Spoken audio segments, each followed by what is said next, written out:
এই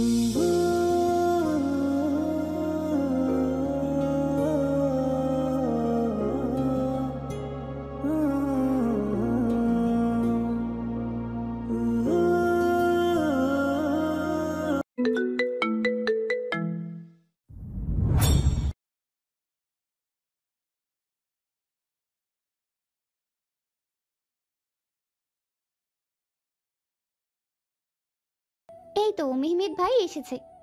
সাইকা সামনে আগাতে আগাতেই বলল। হুম, এসেছে। সেন্টারে ঢুকতেই কর্নারে দেখা গেল মেহমেদ, মুরাদ আর সুজন কোনো বিষয়ে আলোচনা করছে। সেটা দেখেই যেন সাইকা ও তার চাচাতো বোন নিয়ে এগিয়ে গেল সেখানে। সাইকা কিছু বলার আগেই মেয়েটা মেহমেদের হাত আঁকড়ে ধরে বলে উঠল। মেহমেদ ভাই কেমন আছেন? মেহমেদ প্রথমে না চিনতে পারলেও কণ্ঠস্বর বুঝতে পেরে বলল। তুমি প্রীতি নাকি? প্রীতি হাসলো এবং বলল, হ্যাঁ ভাইয়া, আপনি আমাকে ভুলে গেলেন কিভাবে? তারপর মেহমেদ নিজ বাহু থেকে প্রীতির হাতটা ছাড়ালো। তারপর কিছুটা ইগনোর করেই সুজনের সাথে কথা বলতেই রইল। ওইদিকে কিছুক্ষণ আগেই কবির চৌধুরী ও আয়শা বেগম এসেছেন। তাদের সাথে হুরজিয়ান কুশল বিনিময় করে আবার সোফার এক কোণে বসে রইল। কিন্তু হঠাৎ চোখ আটকে গেল একটা দিকে হুরের। মেহমেদ, মুরাদ, সুজনের সাথে দুইটা মেয়ে কথা বলছে, অন্যদিকে ফিরে আসে, তাই স্পষ্ট দেখা যাচ্ছে না। সাময়িক সময় যেতে না যেতেই হুর দেখতে পেল দুটা মেয়ের একটা হচ্ছে সাইকা, কিন্তু অন্য মেয়েটাকে চিনতে পারল না হুর। আজই প্রথম দেখলো। তাহলে অন্য মেয়েটা কে? বেশ ঘেঁষেই মেহমেদের সাথে চিপকে আছে। মাথার রগ ফুলে উঠল যেন চরম বিরক্তিতে হুরের। তড়িৎ মোবাইল বের করে হুরজিয়ান মেহমেদকে মেসেজ করলো পান সাজানো টেবিলের কাছে আসতে। অতঃপর হুরো গিয়ে উপস্থিত হলো সেখানে। কিছু সময় বাদেই মেহমেদ সেখানে এসে উপস্থিত হলো। হুরকে দেখা মাত্রই দুষ্টু হেসে বলল, বউ ডাকলে কেন? চুমু দেবে নাকি? হুর এসেই মেহমেদের পাঞ্জাবির কলার টেনে নিচে ঝোঁকালো নিজ বরাবর। দাঁতে দাঁত চেপেই বলে উঠল, কত বড় সাহস তোমার! মেয়েরা তোমার কাছে আসে কিভাবে? মেহমেদ দাঁত কেলিয়ে বসে হাসলো, জবাব দিল, আরে প্রীতি তো দেখতে তেমন খারাপ না, তোমার সতীন হিসেবে মানাবে ভালো। কি বলো, বিয়ে করবো নাকি ওকে? হুরজিয়ান রাগে যেন রুদ্রাণী হলো। যদি এমন কিছুই হয় তাহলে আমি তোমাকে খুন করব। যাও যাও, চোখের সামনে থেকে সরো। আর যদি দেখি প্রীতি নাকি কোন কচু তোমার কোলের মধ্যে ঢুকেছে, একদম জান নিয়ে নেব তোমার। হুরজিয়ান হাঁটা শুরু করে, কিন্তু সে থেমে যায়। মেহমেদ তাকে আটকায়। মুস্কি হেসে অন্য হাতে চুল ব্রাশ করে মেহমেদ। তারপর হুরজিয়ানকে বলে উঠে, যা তো নিয়ে নিয়েছ, আর কতবার জান নেবে? হুরজিয়ান পা টিপে মেহমেদের নিকট আগায়। কপালে আলতো ধাক্কা দিয়ে ফিসফিস করে জবাব দেয়, সময় হলে পুরো তুমিটাই নিয়ে নেব। হুরজিয়ান আর বাক্য ব্যয় করল না। সে সাইকার সাথে দেখা করতে গেল। সাইকা হুরকে দেখে আনন্দে চাপটে ধরল তাকে। হুরজিয়ানও তাকে জড়িয়ে ধরল। সাইকা মিষ্টি হাসি হেসেই প্রীতির সাথে হুরের পরিচয় করিয়ে দিল। কুশল বিনিময়ের সাথে বেশ খুশিতে খুশিতে অবলোকন করল হুর প্রীতিকে। অতপর হায়াত ডাকতেই হুর পা ফেলে এগিয়ে যায় তার বোনের কাছে। খাওয়ার পর্ব অনুষ্ঠিত হবে তাই। ওইদিকে কিছুক্ষণ আগেই ইমতিয়াজ, কবির চৌধুরী ও আয়শা বেগমের সাথে মুনিবা বেগম ও ওয়াসিম চৌধুরীর সাথে পরিচয় করিয়ে দিল। এই তো তারা একসাথে মাত্রই খাওয়া শেষ করলো। তাদের মাঝে খেতে খেতেই হলো বহু কথা। খাবার টেবিল ছাড়তেই মুনিবা বেগম গেলেন পান সাজাতে। 4টা পান সাজিয়ে এগিয়ে দিল মুনিবা বেগম হুরজিয়ানের আব্বা, মা ও ওয়াসিম চৌধুরীর নিকট। তার মাঝেই এসে যুক্ত হলেন ইমতিয়াজের আম্মা। তাদের মাঝে একান্তই নিজস্ব কথা হচ্ছে। এবার যেন কথোপকথন এগোলো নির্দ্বিধায়। কথার মাঝেই ওয়াসিম চৌধুরী কবির চৌধুরীকে শুধালো, ব্যয় সাহেব, কিছু না মনে করলে আমরা চাইলে আমাদের সম্পর্ক আরও মজবুত করতে পারি। মানে বলতে চাইছি, আপনার ছোট মেয়েকে আমাদের খুবই পছন্দ। আমাদের বড় ছেলে মেহমাদের জন্য আপনার মেয়েকে আমাদের বড় বউ করে নিতে আগ্রহী। নিশ্চয়ই আমার বড় ছেলের সাথে পরিচয় হয়েছে, এখন সবটা আপনাদের উপর। আমি কিন্তু আপনার উপর ভরসা করে আছি। আমার আশা পানি ঢালবেন না বিআই সাহেব। কবির চৌধুরী হাসলেন। কি আবদার করে বসলেন বিআই সাহেব? আপনার ছেলে যথেষ্ট ভালো। আমরা মেয়ের সাথে আলাপ আলোচনা ছাড়া কোনো সিদ্ধান্ত নিতে পারছি না, তবে চেষ্টা করব আপনার কথার দাম রাখার। আমাদের একটু সময় দরকার। বিবাহের বিষয় সিদ্ধান্ত হুটহাট নেওয়া চাই বলুন বিআই সাহেব। অতপর ওয়াসিম চৌধুরী হেসেই জবাব দিল। আপনি সময় নিন, কোনো সমস্যা নেই। কিন্তু ওই যে বলে দিয়ে দিলাম, হুরমাকে আমাদের ছেলের বউ হিসাবে দেখতে চাই। তারপর কথার ছলে হতে থাকলো তাদের মাঝে বেশ ঠাট্টা মশকরা। বেশ কিছুক্ষণ ধরে প্রীতি অবলোকন করছে হুরজিয়ানকে। মেহমেদের সাথে বেশ ক্লোজ হয়ে আছে হুর, কিন্তু প্রীতির উদ্দেশ্য তো মেহমেদকে কলা কৌশল করে বিয়ে করা। 3 বছর আগে যে ভুলটা প্রীতি করেছে সেই ভুল আর সে করবে না, যতই তার কয়েক ডজন বয়ফ্রেন্ড থাকুক। মেহমেদের মতো স্বামী পাওয়া ভাগ্যের ব্যাপার। তাই মেহমেদ এখন আশেপাশে যদি কেউ থাকে তাকে সে উপড়ে ফেলবে। খেতে খেতেই প্রীতি সাইকাকে জিজ্ঞাসা করলো। আচ্ছা, ওই যে হুরি জিয়ানের সাথে যে পরিচয় করিয়ে দিলি, তার সাথে মেহমেদ একটু বেশি কাছে কাছে থাকছে মনে হয় না তোর? সাইকা হাসলো। এই বিষয় নিয়ে তো আমি চিন্তার কিছু দেখছি না। তুই এত জ্বলছিস কেন? শুনেছি হুরের সাথে মেহমেদ ভাইয়ার বিয়ের কথাবার্তা চলছে। হয়তো ভাইয়া বিসিএস এক্সাম দেওয়ার পর বিয়ে হতে পারে, এমনটাই আমি মুরাদের কাছে শুনেছি। কতটুকু এই ব্যাপারে মামু এগিয়েছে আমি তেমন কিছুই জানি না। ওয়েট এ সেকেন্ড, প্রীতি, তোর মনে কি চলছে বলতো? প্রীতি আরামসে খেতে খেতেই উত্তর দিল। কিছুই না, এমনি জিজ্ঞাসা করলাম। অতপর খাওয়া শেষ করে হুরজিয়ানের নিকট হাজির হলো প্রীতি। হুরজিয়ানের হাস্য উজ্জ্বল অবয়ব বজায় রেখে বাক্য বিনিময় করলো প্রীতির সাথে বেশ কিছুক্ষণ। প্রীতি নামক দুমুখ সাপ যেন বিষ ঢালার সুযোগ খুঁজছে, তবে প্রীতি ব্যর্থ হলো। তার আরও সময় দরকার। প্রীতি কথার ছলে নিয়ে নিল হুরের নাম্বার ও সোশ্যাল মিডিয়ার আইডির লিঙ্ক। হুরজিয়ান বেশ সাবধানেই প্রীতির সাথে কথা বলছে। সাইকার সাথে যতটা ফ্রি মাইন্ডে সে কথা বলতে পারে, এই প্রীতিকে তার মোটেও সুবিধার মনে হয় না। তবুও মানুষ এসে ইচ্ছাকৃত মিশলে হুর তাকে ইগনোর করতে পারে না। এই কথাগুলো ভাবতে ভাবতেই হুরজিয়ানের টনক নড়ে মোবাইলের ফোনে কলের আওয়াজে। ফোনের পানে চাইতেই দেখলো মেহমেদ কল করেছে। রিসিভ করতেই শোনা গেল মেহমেদের কণ্ঠ। হুর, সেন্টারের রুফটপে আসো তো। হুর জবাব দিতে পারল না, কল কেটে গেল। হুরজিয়ান পা ফেলে এগোতে লাগলো রূপটনের নিকট। সেখানে মেহমেদ মনমরা হয়ে দাঁড়িয়ে আছে। হুরজিয়ান মেহমেদের কাছে যেতেই জড়িয়ে ধরল হুরকে, ভার কণ্ঠে শুধালো। কাল চলে যাব সবল চট্টগ্রামে। তুমি তো আজই বাসায় চলে যাবে। হুর, আমার প্রতি তুমি অবহেলা করো না। ফোন করে রিসিভ করবে কিন্তু। তুমি ভালো করেই জানো, তুমি না দেখলে, তোমার কথা না শুনতে পারলে নিজেকে আমার পাগল পাগল লাগে। হুরজিয়ান হেসেই জবাব দেয়।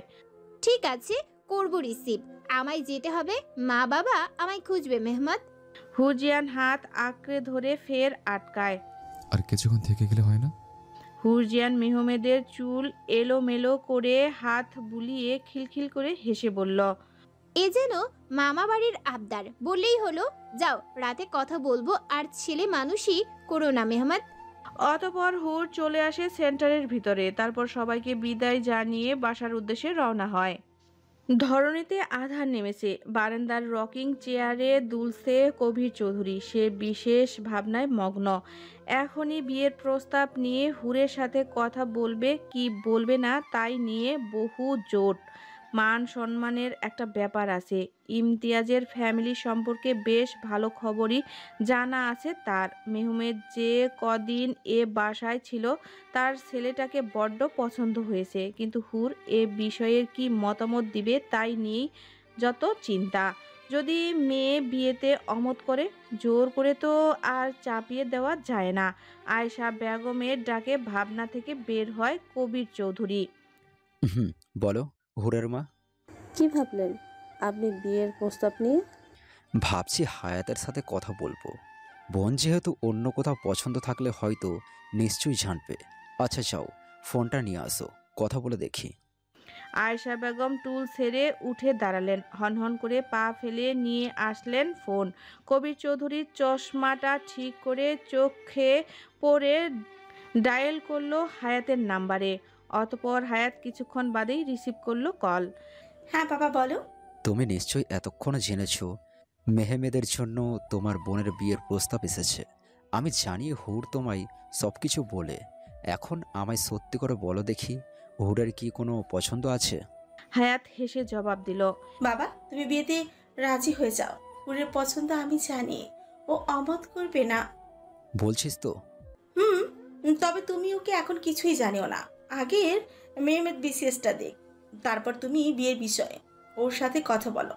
আপাতত ফুপা আব্বার সাথে কথা ক্লিয়ার করে রাখো। মেয়ে বাবার কথা শেষ হলো। কবির চৌধুরী মাথা থেকে যেন চিন্তা নামলো। অতপর ওয়াসিম চৌধুরীর সাথে বাকি কথা শেষ করে সিদ্ধান্ত হলো বিয়ে নিয়ে। তবে এ বিষয়ে কিছুই যেন জানতে পারল না হুর। তাকে ইচ্ছে করেই জানানো হলো না বিয়ের কথা। ওইদিকে হুরের দিন নিজের মতো করেই কাটতে লাগলো। মাঝে 2 সপ্তাহ কেটে গিয়েছে। টেস্ট এক্সাম শেষ হয়েছে হুরের। আজই লাস্ট এক্সাম ছিল সকালে। কিন্তু হুর আরেক ঝামেলায় ফাইসা গেল সাইকার কারণে। হুরজিয়ান কথার মাঝে মুখ ফসকে বলে দিয়েছে তার সাথে মেহমেদের প্রেম চলছে। সেই কথা শুনতেই যেন সাইকা ভাবি ভাবি ডাকতে ডাকতেই ফেনা তুলে ফেলছে মুখে। কি এক জ্বালাতন! এ যেন দ্বিতীয় মেহমেদ। হায় আল্লাহ, এই পাগলকে এখন কিভাবে সামলাবে? সাইকার মুখ বন্ধ করতেই হুর সাইকাকে অফার করলো ট্রিট দেওয়ার জন্য। লক্ষ্মী বাচ্চাদের মতোই যেন মানল তার কথা। অতপর হুরজিয়ান, তানজিনা, সাইকা মিলে গেল ক্যাফেতে। ক্যাফেতে যেতেই কোত্থেকে এসে যেন জুটল প্রীতি। প্রথমে কিছুটা অপ্রস্তুত হলে সবাই তারপর জানতে পারল প্রীতি সাইকার কাছেই এসেছে। তার প্রয়োজনীয় একটা জিনিস সাইকার কাছে রয়ে গেছে তাই। প্রীতি চলে যেতে চাইলেও যেন সাইকার কথায় যুক্ত হলো খাবার টেবিলে।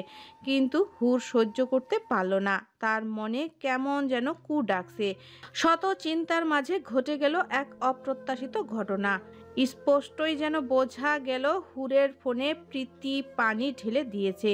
হুরজিয়ান হতভম্ব হয়ে গেল। তার গলা থেকে আর খাবার নামলো না। তার মনে ভয় নেমে আসলো মেহমেদের কথা চিন্তা করে। এবার কি কাণ্ড ঘটিয়ে ফেলে মেহমেদ? হুরজিয়ান তড়িৎ উঠে দাঁড়ালো। সব গুছিয়ে তানজিলার কাছে পেমেন্ট বুঝিয়ে দিয়ে চলে গেল সাভারে। যত দ্রুত সম্ভব তাকে ফোন সারাতে হবে। অতপর আরও হতাশ নেমে আসে হুরজিয়ানের চোখে। ফোন পরশু নিতে হবে তা জেনে এখন কি করবে হুরজিয়ান? হুরজিয়ানের জিমেলে সব নাম্বার সেভ করা থাকে। তার কাছে নাম্বার মুখস্থ করারও একটা জ্বালার মতো। শুধু সে বাবার নাম্বারটাই মুখস্থ করেছে আজ পর্যন্ত। ভাগ্যও যেন হুরের সাথে খেলছে। ভয়ে গলা শুকিয়ে যাচ্ছে তার। মেহমেদকে কিভাবে কল করবে ভাবতেই মাথা ব্যথায় ফেটে যাচ্ছে হুরের। বিরক্তিতে লাল হয় তার অববয়। রাগ কন্ট্রোল করেই সে বাসার দিকে পা বাড়ায়। দেখতে দেখতে 2 দিন কাটলো। এখন বিকেল হলেই সে ফোন আনতে যাবে সাভারে। এই ভেবেই সে বসলো বিছানায়। এরই মাঝে আয়েশা বেগমের কণ্ঠ শোনা গেল। হুর, তোর বান্ধবী ফোন করেছে, কথা বল। কথাটা শুনতেই তাজ্জব বনে গেল হুর। সে তো কাউকে তার মায়ের নাম্বার দেয়নি। মোবাইলটা নিয়ে কর্ণের কাছে ধরতেই শুনতে পাওয়া গেল মেহমেদের কণ্ঠ। এরপর আপনারা সবাই জানেন বর্তমানে ফেরা যাক। আকাশে অর্ধচন্দ্র বিরাজমান। দক্ষিণা হাওয়া বইছে। দূরের ঝোপে দেখা মিলছে জোনাকির জোলানেভা কুচকাওয়াজ। বারান্দায় হাসনা হেনার ঘ্রাণ ছড়াচ্ছে। সেখানে দোলনায় বসে হুরজিয়ান ফিসফিস করে কথা বলছে মেহমেদের সঙ্গে। ঘড়িতে রাত 2টা ছুঁই ছুঁই। হুরজিয়ানের কণ্ঠে অভিমানের ঝড় বইছে। মেহমেদ তার শ্রেয়সীর অভিমান ভাঙাতে ব্যস্ত। এখনো ডেকে আছো? হ্যাঁ। এই বউ, আপনি বলে আর ডেকো না, খুব কষ্ট পাচ্ছে। তুমি বলা আর সম্ভব হচ্ছে না। তাই? হুম। গিফটটা দেখেছিলে? না। খুলে দেখো। ঠিক আছে। অতপর হুর গিয়ে গিফট খুলে দেখলো। অতপর পুলকিত মনে অনায়াসে বলে উঠল মেহমেদকে। খুব সুন্দর হয়েছে মেহমাত, এটা তো রূপার। ওয়েট, এমন একটা নূপুর তো আমি অনলাইনে দেখেছিলাম।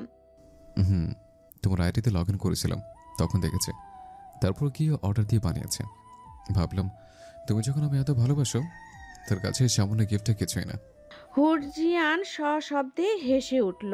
তারপর মেহমেদ 1 সেকেন্ডও ওয়েট করলো না, ভিডিও কলের আইকনে চাপ দিল। হুর কল অ্যাকসেপ্ট করতেই লজ্জায় নিচে তাকালো হুরজিয়ান। এই লজ্জাটাই তো মেহমেদ খুব মিস করে।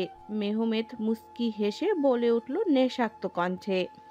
বউ, একটু তাকাও, আমার নবুটা পরে দেখাবে না?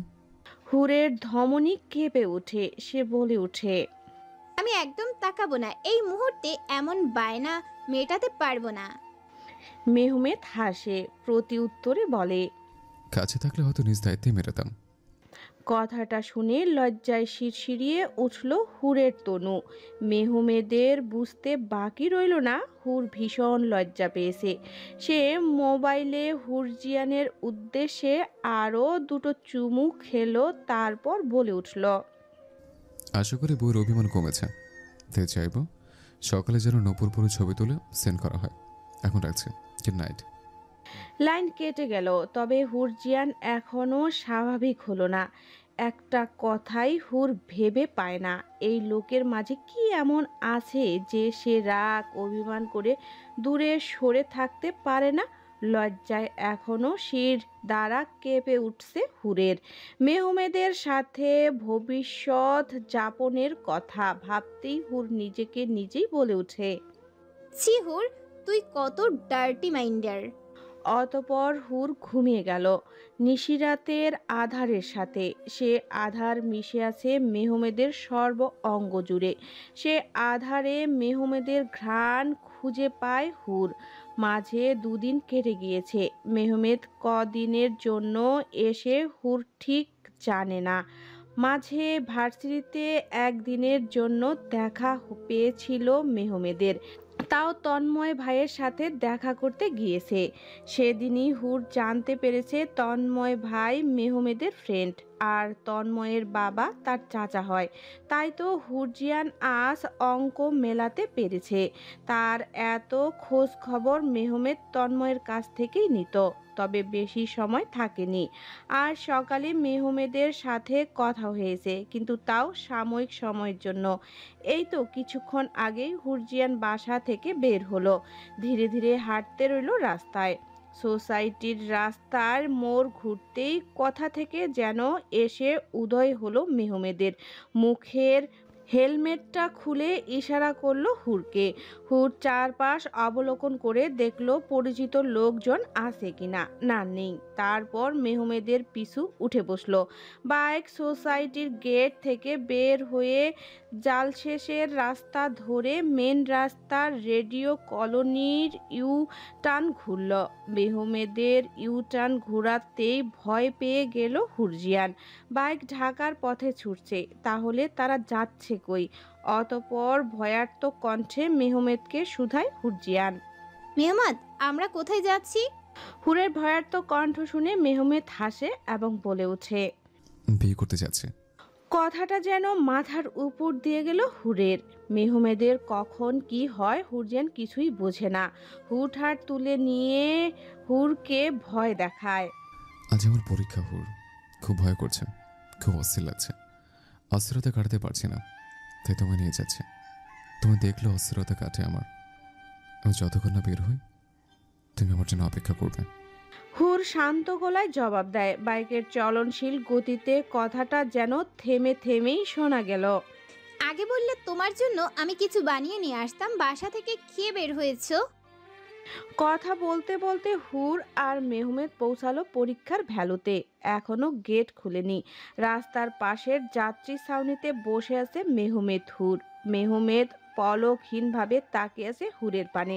হুরের কেন জানি লজ্জা কাজ করছে। হুর বিরক্ত হয়ে মেহমেদের কপালে আলতো ধাক্কা দিয়ে শুধালো, কি সমস্যা, তাকিয়ে আছো কেন? দেখছি তোমায়, মন ভরে দেখছি আমার বউটা দিন দিন অনেক সুন্দর হয়ে যাচ্ছে, আর পারছি না নিজেকে সামলাতে। ভাবছি আজই তোমায় বিয়ে করে ফেলবো, তারপর তোমার বাবা আবার আমাদের বিয়ে দিয়ে দিবে। তারপর আর কথা শেষ করতে পারল না মেহমেদ। হুরজিয়ান মেহমেদের ঠোঁটে আঙ্গুল ঠেকিয়ে বলল। চুপ, একদম উন্মাদ কোথাকার। হুরের বক্তব্য শেষ হতেই এর মধ্যে দেখা মিলল তন্ময়ের সাথে। তার মানে তন্ময় ভাইও পরীক্ষা দেবে। কিছুক্ষণ বাদেই মেহমেদ হুরকে বিদায় জানিয়ে ঢুকলো পরীক্ষা দিতে। অতপর হুরজিয়ান বসে বসে সময় গুনতে লাগলো। তাও কেমন যেন ভয় করছে। এ যেন জীবনের মোড় ঘুরার পরীক্ষা। আল্লাহর কাছে দোয়া করা ছাড়া আর কোনো পথ দেখছে না হুর। এর মধ্যেই হুরের ফোনে কল বেজে উঠল। স্ক্রিনে ভাসমান তানজিলার ফোন কল। হুর কল রিসিভ করতেই শোনা গেল তানজিনার মুখে এক অকথ্য ভাষার গালি ছড়া। গালি শুনে হুরজিয়ান হাসে। হ্যাঁ রে তানজিলা, তুই তো ভালো ছিলি। তোর মতো ভালো মেয়েটারে গালি শিখিয়ে খারাপ বানালাম আমি।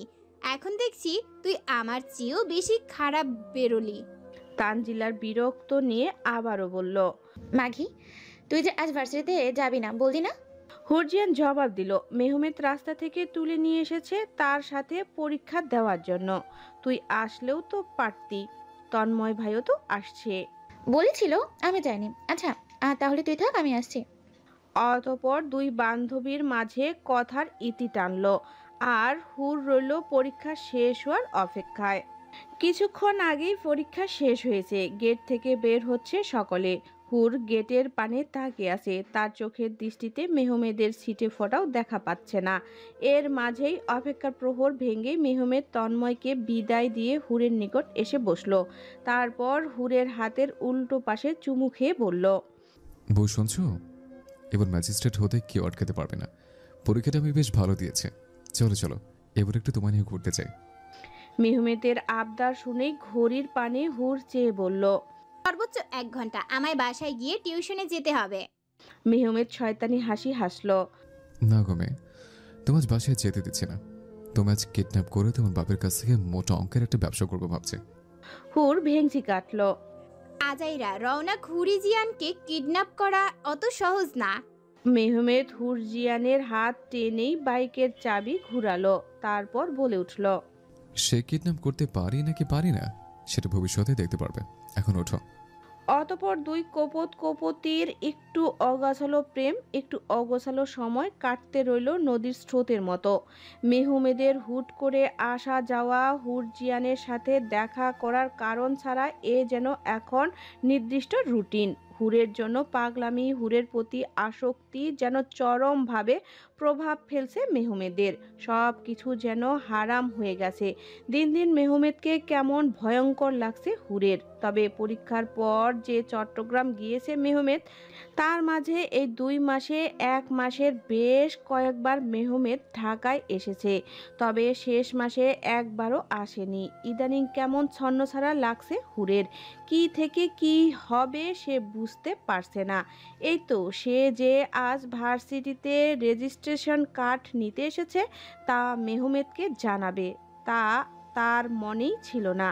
ওইদিকে হুরকে অনলাইনে না পেয়ে মেহমেদ বারবার হুরের ফোনে ফোন কল দিয়েই যাচ্ছে।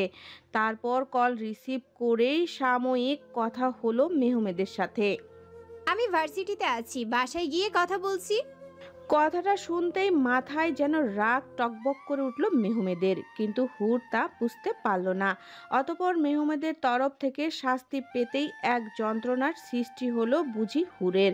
এই যে রাত 4টা বাজতে চলল, হুরজিয়ান এখনো ভিডিও কলে মেহমেদের পানে তাকিয়ে আছে। ঘুমের টাল সামলাতে না পেরে অঝোর ধারায় চোখের পানি বইছে, তবুও যেন ঘুমোতে পারছে না। মেহমদ, বিশ্বাস করো, আমার একদম মনে ছিল না তোমায় বলতে। আমি কল ধরতে পারিনি, অনেক ভিড় ছিল। আর কখনো হবে না। তুমি যখনই কল দেবে আমি রিসিভ করব। একটু ঘুমাতে দাও আমায়, অনেক কষ্ট হচ্ছে। সকালে না উঠতে পারলে মা বকবে, আমায় চেহারা খারাপ হয়ে যাবে। একটু বোঝার চেষ্টা করো। এভাবে সারাদিন তুমি কল করলে মা আমার উপর সন্দেহ করে। আমি সত্যি বলছি, আমি নিজে সময় বের করে তোমার সাথে কথা বলবো। অপর প্রান্ত থেকে শোনা গেল গম্ভীর গলা। আমার ঘুম হারাম করে তুমি ঘুমোবে, আজ যে কষ্ট তুমি দিয়েছ, শাস্তি হিসেবে এটা কিছুই না। আমার যতক্ষণ না ঘুম আসবে তুমি ততক্ষণ ওইভাবেই থাকবে। হুরজিয়ানের কান্না চলে আসলো। শরীর অনেক খারাপ লাগছে তার। চোখ থেকে পানি ফেলা ছাড়া আর কোনো উপায় দেখছে না সে। তারপর কিছু সময় যেতেই দেখা মিলল মেহমেদ ঘুমিয়ে পড়েছে। হুরজিয়ান যেন স্বস্তির নিঃশ্বাস ফেলল। সে কল কাটল। ওয়াশরুমে গিয়ে চোখে মুখে পানি দিয়ে দরজার ছিটকিনি খুলে দরজা চাপালো। লাইট অফ করে সেও ঘুমাতে গেল। হুরজিয়ানকে বার কয়েক ডেকে গেল তার মা। হুরজিয়ান আজ সত্যি দুষ্টুমি করছে না, আকুতি সুরেই যেন তার মাকে বলছে, আম্মু আমাকে একটু ঘুমাতে দাও, রাতে ঘুম হয়নি, আমি এখন উঠবো না। মায়ের চোখ মুখে হাল দেখেই বুঝতে বাকি রইল না সত্যি চোখে ফুটে উঠেছে হুরজিয়ানের রাতের ঘুম হয়নি। তার মা চলে গেল। আজ ডিস্টার্ব করলো না মেয়েকে। ওইদিকে মুনিবা বেগম এসে মেহমেদকে ঘুমোতে দেখে আর ডাকলেন না। পরীক্ষা শেষ হয়েছে 2 মাস হলো। এখন সে অবসর সময় কাটাচ্ছে। নিজের রুটিন মাফিক চলে মেহমেদ। কিন্তু ঘড়িতে 10টা বাজতে দেখেই মাথা নাড়া দিয়ে উঠল মুনিবা বেগমের। মেহমেদ তো এমন দিনে ঘুমায় না, ছেলেটার কিছু হলো নাকি? মুনিবা এগিয়ে গিয়ে মেহমেদকে ডাকলো। অতপর চোখ মেলে তাকালো মেহমেদ। মুনিবা বেগমের অরুতে মাথা গুজে দিয়ে আবারও মুখ গুজলো মেহমেদ। ঘুম ঘুম কণ্ঠে বলল, কয়টা বাজে আম্মু? 10টা বেজেছে, এবার ওঠো। তোমার বাবা তোমায় খুঁজছে। তোমায় ঢাকা যেতে হবে। মুরাদকে পাঠাতাম, ও যেতে পারবে না, ওর সামনের সপ্তাহ পরীক্ষা, তাই তোমাকে যেতে হবে। বাসার আসবাবপত্র বানানো হয়ে গেছে। আজ বাসায় তোমার তাহমিদ আঙ্কেল ঢুকিয়ে রেখে গেছে। তুমি গিয়ে লোক নিয়ে সব গোছাবে। চলো এবার ওঠো, ফ্রেশ হয়ে রওনা দাও। মেহমেদ আর বাক্য ব্যয় করলো না। ফ্রেশ হয়ে খাবার খেয়ে সব গোছগাছ করে বের হলো সে। 2টা নাগাদ হুর ঘুম থেকে উঠতেই দেখতে পেল তার মেসেঞ্জারে গুটি কয়েক মেসেজ এসেছে। সব কয়টি প্রীতি করেছে। প্রীতির আচমকা এমন মেসেজ দেখে ভাবান্তর হয়েই সিন করলো হুর। মেসেজে লেখা আছে, শুনলাম তুমি নাকি মেহমেদের সাথে প্রেমের সম্পর্কে জড়িয়েছো। আবার এও শুনলাম দুজনে বিয়ের চিন্তা ভাবনাও করছো। তা মেহমেদের বিষয় তুমি কতটুকুই বা জেনেছো? মেসেজটা পড়ে হুরজিয়ানের কেমন যেন বোধ হলো। ধুকভুক করে কাঁপছে তার হৃৎপিণ্ড। হুর কাঁপা কাঁপা হাতেই মেসেজ টাইপ করলো। মানে কি বলতে চাইছো তুমি প্রীতি? তড়িৎ অন্য প্রান্ত হতে প্রীতির কল আসলো। হুরজিয়ান হাইপাই হয়ে গেল। তার শ্বাস ঘন হতে লাগলো। এমন লাগছে কেন তার? কি এমন বলবে প্রীতি? ভাবতে ভাবতে কাপা হাতেই মোবাইল রিসিভ করে কর্ণে টেনে নিল হুর। অতপর অপর প্রান্ত হতে শোনা গেল প্রীতির কণ্ঠ। কতটুকু চেনো তুমি মেহমেদকে?